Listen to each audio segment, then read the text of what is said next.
really kept up with the young adult book scene since the Animorph days, since I'm, still relatively a young adult, but clearly not the target audience anymore. But if The Hunger Games is at all indicative of what the market is like these days, I'd be an idiot not to start looking into it again. I knew absolutely nothing about the Hunger Games book series going into this movie, so I certainly can't speak to it as an adaptation, but I'm actually really glad I went in cold because I found it to be a really refreshing experience. I didn't need to know the story already to keep up with what was happening. The thing stands very well on its own, and I found myself completely swept up in the world. The Hunger Games encapsulates everything I love about futuristic science fiction stories, and it has, dare I say, all the makings of a modern classic. It doesn't specify a particular date, so we can imagine it as occurring really at any time somewhere in the future. In the tradition of other science fiction films like Logan's Run, the fashions are extreme and outlandish. It doesn't make any references to our world at all, and all of that makes it feel very timeless.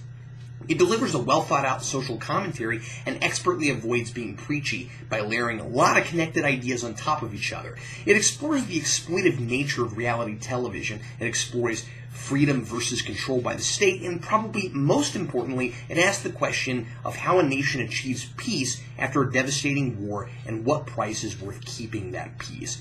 The premise is a simple one, but the implications are complex and challenging. For 74 years since peace was achieved after a devastating war, a war with consequences so far-reaching that it's still difficult for most people to get their hands on food, the 12 districts of the world randomly select a boy and a girl between the ages of 12 and 18 to all fight to the death in a televised event for the amusement of the rest of the world, and there can only be one survivor.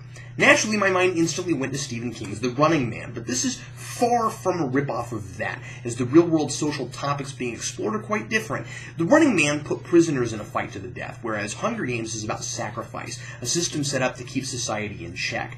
President Snow, in an excellent and subtle performance by Donald Sutherland, explains at one point in the film that it isn't just about intimidating the 12 districts. If they wanted to do that, they could just round up people every year for each district and shoot them. Rather, it's about finding a perfect balance between intimidation and hope. After all, each of the 24 competitors has a chance, if an ever so slim one, and thus the catchphrase that the government and the producers of the show throw around a lot to emphasize this slim hope.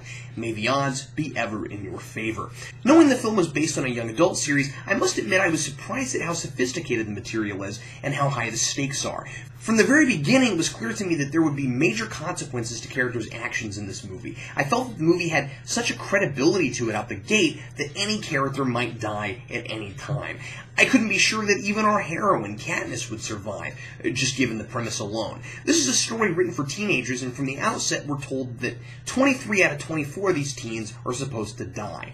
That's heavy stuff. And it's also not a shock factor. I was especially fascinated with how complex the society is.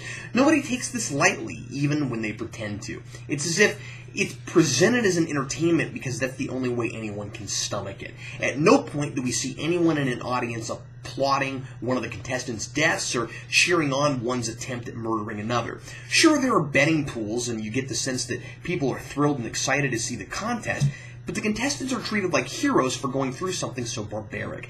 It seems like everyone knows what they've allowed their society to do to these kids is horrifying, but the trouble is, it really has kept the peace for decades. Toward the beginning of the film, the idea suggested that if nobody watched it, they'd have to shut it down. But everyone watches and accepts it because they're too afraid of the alternative. The politics and intrigue are only half of what's interesting about this movie. The characterization of Katniss and Peeta, and really every other major character, are spot on. While all these social implications are right at the forefront, we get to follow a multi-layered character in Katniss, who has an excellently plotted character arc, and again, she has all the makings of a classic heroine.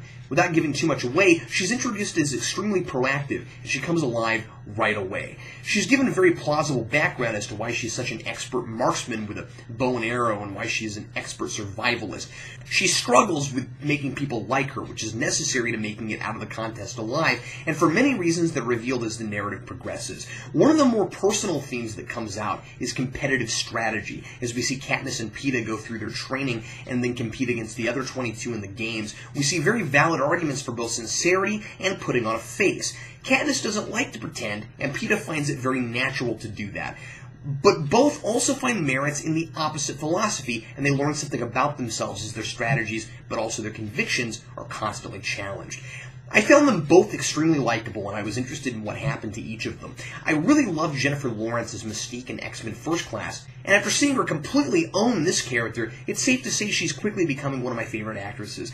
I should also say that this is one of the better-handled love stories I've seen in a long time, partly because it's not at all predictable, and partly because, by the end, I hesitate to even call it a love story. I generally really enjoyed the cinematography in this film, which I want to bring up because of all the creative things that are done with Katniss's perspective. Probably my favorite being how everything glazes over and the audience is subjected to a high-pitched ringing right after an explosion she's too close to.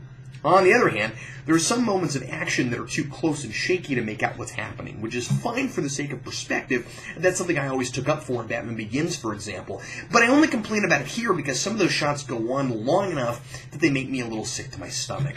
Also, and this may only mean that I need a second viewing and not that something was actually missing from the film, I can't be sure, but there were some ideas I felt the movie didn't have enough time to fully explain, and that maybe a prior knowledge of the story really would have helped.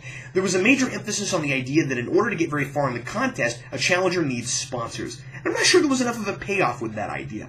There are a couple places where Katniss gets help from the outside, but I couldn't be sure if that was the sponsor sending her things or the producers themselves.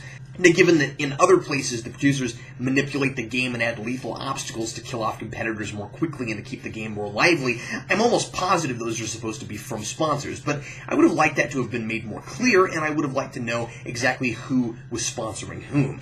I have a lot more I'd like to say about this film, but I don't want to ruin anything, so I'll cap it off here by saying I was completely caught off guard by how much I enjoyed it. I would recommend it to anyone, especially those who enjoy good science fiction, and I'm going to rate it a 3.5 out of 4.